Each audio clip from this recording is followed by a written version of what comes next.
Hello അസ്സലാമു അലൈക്കും. അപ്പോൾ ഇന്ന് ഞാൻ പപ്പടം വെച്ചൊരു അടിപൊളി റെസിപ്പിയാണ് കൊണ്ടുവന്നിട്ടില്ല. ഇത് മാത്രമേ വേണ്ടുള്ളൂ, നമുക്ക് ഒത്തിരി ചോറുണ്ണാനായിട്ട്. നല്ല ടേസ്റ്റിയാണ്. അപ്പോൾ എല്ലാവരും ട്രൈ ചെയ്ത് നോക്കുക. അപ്പോൾ നമുക്കിതെങ്ങനെ ചെയ്യുന്നത് നോക്കാം. അപ്പോൾ ഇതുണ്ടാക്കാനായിട്ട് നമുക്ക് ആദ്യം തന്നെ വേണ്ടത് പപ്പടമാണ്. ഞാനിവിടെ ഒരു 5 പപ്പടം എടുത്തിട്ടുണ്ട്. എണ്ണമൊക്കെ നിങ്ങളുടെ ഇഷ്ടത്തിനനുസരിച്ച് എടുക്കാം. ഇതെന്ന് പറഞ്ഞാൽ എല്ലാവർക്കും അറിയില്ലെങ്കിലും കുറച്ച് പേരെങ്കിലും ട്രൈ ചെയ്യാറുള്ളതായിരിക്കും. അപ്പോൾ അങ്ങനെ കഴിക്കുന്നവർ ഒന്ന് കമൻറ്റ് ചെയ്യാം കേട്ടോ എങ്ങനെയുണ്ടെന്നുള്ളത്. അപ്പോൾ നമുക്ക് പപ്പടം ചെറിയ പീസായിട്ട് കട്ട് ചെയ്തെടുക്കണം. കുഞ്ഞു കുഞ്ഞു പീസാണ് നല്ലത്. അപ്പോഴാണ് നമുക്ക് നല്ല ടേസ്റ്റി ആയിട്ട് കഴിക്കാൻ പറ്റുക. അപ്പോൾ ഞാനിത് കത്രിക കൊണ്ട് കട്ട് ചെയ്തെടുക്കുന്നുണ്ട്. നിങ്ങൾക്ക് കൈ വെച്ചിട്ട് പിച്ചിയിട്ടാലും മതി, എങ്ങനെയായാലും കുഴപ്പമില്ല. അപ്പോൾ ഞാനിത് എല്ലാം കട്ട് ചെയ്തെടുത്തിട്ടുണ്ട്. അപ്പോൾ ഇനി നമുക്കിതൊന്ന് ഫ്രൈ ചെയ്തെടുക്കണം. ഞാൻ അതിനുവേണ്ടി ഇവിടെ വെളിച്ചെണ്ണ എടുത്തിട്ടില്ല. വെളിച്ചെണ്ണയാണ് കൂടുതൽ നല്ലത്. അപ്പോൾ നമുക്ക് കുറച്ചായിട്ട് ഇട്ടിട്ട് ഒന്ന് ഫ്രൈ ചെയ്തെടുക്കാം. നമ്മൾ മൊത്തമായിട്ട് ഫ്രൈ ചെയ്തതിന് ശേഷം പൊട്ടിച്ചെടുക്കുമ്പോൾ എന്ന് വെച്ചാൽ ചെറിയ ചെറിയ പീസാക്കുമ്പോൾ അത്ര ശരിയായിട്ട് കിട്ടില്ല. അതുകൊണ്ടാണ് നമ്മൾ ആദ്യം കട്ട് ചെയ്തെടുത്തിട്ടുള്ളത്. അപ്പോൾ നമുക്ക് വേഗം ഇതൊന്ന് പൊരിച്ചെടുക്കാം. നമുക്കൊരു ചമ്മന്തി കഴിക്കുന്നതിനേക്കാളും വേറൊരു ഫീലാണ് ഇത് കഴിക്കുന്ന സമയത്ത്. നമുക്ക് വേറെ കറിയൊന്നും ഇല്ലാത്ത സമയത്ത് എളുപ്പത്തിൽ ഉണ്ടാക്കി കൊടുക്കാൻ പറ്റുന്നതാണ്. അപ്പോൾ അതേ ആദ്യത്തെ ബാച്ച് റെഡി ആയിട്ടുണ്ട്. നമുക്കിതെടുത്ത് മാറ്റാം. ഇതേപോലെ തന്നെ നമുക്കിനി അടുത്ത ബാച്ചും ചെയ്തെടുക്കാം. ഇനി നമ്മൾ ഈ വെളിച്ചെണ്ണയിൽ തന്നെ ബാക്കി കാര്യങ്ങളും ചെയ്തെടുത്താൽ മതി.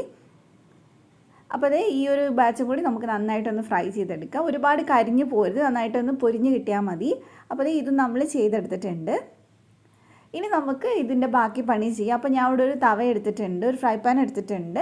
അപ്പോൾ അതിലേക്ക് നമ്മൾ നേരത്തെ വെളിച്ചെണ്ണ തന്നെ 1 ടേബിൾ സ്പൂൺ ചേർത്ത് കൊടുത്തിട്ടുണ്ട്.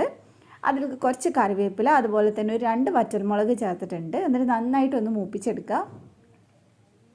പിന്നെ നമ്മൾ ഇതിനകത്തോട്ട് ചേർക്കുന്നത് ചെറിയുള്ളിയാണ്. ചെറിയുള്ളി എടുക്കുമ്പോൾ കുറച്ച് കൂടുതൽ എടുത്തു കഴിഞ്ഞാൽ അത്രയും ടേസ്റ്റ് ഉണ്ടാകും. ഞാൻ ഒരു 5-8 എണ്ണം എടുത്തിട്ടുണ്ട്. അതൊന്ന് കല്ലിലിട്ടൊന്ന് ചതച്ചെടുത്തതാണ്.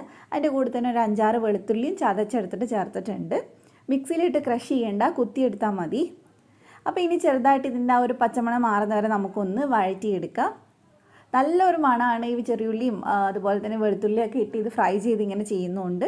ഇനി ഇതിലേക്ക് ഒരു 1/4 ടീസ്പൂൺ മഞ്ഞൾപ്പൊടി, 1/2 ടീസ്പൂൺ മുളക് പൊടി ചേർത്തിട്ടുണ്ട്. എന്നിട്ട് നന്നായിട്ട് നമുക്ക് അതിനെ ഒന്ന് മൂപ്പിച്ചെടുക്കുക. നല്ലപോലെ ഇത് മൂത്ത് വരുന്ന സമയത്ത് നമ്മൾ ഇനി ഇതിലേക്ക് ചേർക്കുന്നത് തേങ്ങയാണ്. തേങ്ങേൻ്റെ അളവ് നിങ്ങൾക്ക് കൂടുതലോ കുറച്ചോ ഒക്കെ എടുക്കാം. അപ്പോൾ അതിനനുസരിച്ച് നിങ്ങൾ പപ്പടത്തിൻ്റെ അളവും കൂടെ കൂട്ടേണ്ടി വരും. അപ്പോൾ ഞാൻ ഇത്തിരി ഉപ്പിട്ട് കൊടുത്തിട്ടുണ്ട്. അപ്പോൾ ഇതിപ്പോൾ മൂത്ത് വന്നിട്ടുണ്ട്. ഇതിലേക്ക് ഞാൻ ഇനി ചേർക്കുന്നത് 1/2 കപ്പ് തേങ്ങയാണ്. 1/2 കപ്പ് തന്നെ വേണമെന്നില്ല, 1/4 കപ്പ് ആയാലും മതി. അപ്പോൾ ഞാൻ ഇന്നലെ 1/2 കപ്പ് എടുത്തിട്ടുണ്ട്. അപ്പോൾ നമുക്ക് ഇതിലേക്ക് ചേർത്ത് കൊടുക്കാം. തേങ്ങ ചേർത്തതിന് ശേഷം പിന്നെ നമ്മൾ ഒരുപാട് നേരം ഇട്ട് വേവിക്കുന്ന ഒന്നുമില്ല.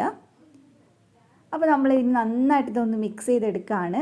അല്ലാതെ നമ്മൾ ഈ ചിക്കൻ കറിക്കൊക്കെ ചെയ്യുന്ന പോലെ തേങ്ങ വറക്കണ പോലെ ഒന്നും ചെയ്യേണ്ട ആവശ്യമില്ല. തേങ്ങ നന്നായിട്ടൊന്ന് ചൂടായി കിട്ടിയാൽ മതി, അല്ലാതെ മുരിഞ്ഞ് വരേണ്ട ആവശ്യമില്ല. അപ്പോൾ ടേസ്റ്റ് തന്നെ മാറിപ്പോവും. ആ ഒരു ഫ്രഷ് ആയിട്ടുള്ള ടേസ്റ്റ് വരണം തേങ്ങക്ക്. അപ്പോൾ നന്നായിട്ട് തേങ്ങ ഒന്ന് ചൂടാവുന്നത് വരെ നമുക്കൊന്ന് ഇളക്കിയിട്ട് കൊടുക്കാം. അപ്പോൾ തേങ്ങ അത്യാവശ്യം ഇവിടെ ചൂടായി വന്നിട്ടുണ്ട്. ഈ സമയത്ത് ഇനി നമ്മൾ ഇതിനകത്തോട്ട് ചേർത്ത് കൊടുക്കുന്നത് പപ്പടമാണ്. നമ്മൾ പൊടിച്ചിട്ടുള്ള പപ്പടം. പിന്നെ നമ്മൾ എന്താ വേണ്ടതെന്ന് വെച്ചാൽ നമ്മൾ ചോറ് ഉണ്ടാക്കിയിട്ട് വിളമ്പണ നേരത്ത് വേണം ഈ പരിപാടിയൊക്കെ ചെയ്യാനായിട്ട്. കാരണം ഇത് ചൂടോടെ കഴിക്കാനേ രസം ഉണ്ടാവുള്ളൂ. കാരണം പപ്പടം നല്ല ചൂടോടെ ഇരിക്കുമ്പോഴല്ലേ മൊരിഞ്ഞിരിക്കുക. അപ്പോൾ തന്നെ നമ്മൾ ഇത് കൊണ്ട് വിളമ്പണം. അപ്പോഴേ നല്ല അടിപൊളിയായിട്ട് നമുക്ക് കഴിക്കാൻ പറ്റും. അപ്പോൾ നമ്മൾ ചോറ് വിളമ്പുന്ന സമയത്ത് തന്നെ ഉണ്ടാക്കിയാൽ മതി.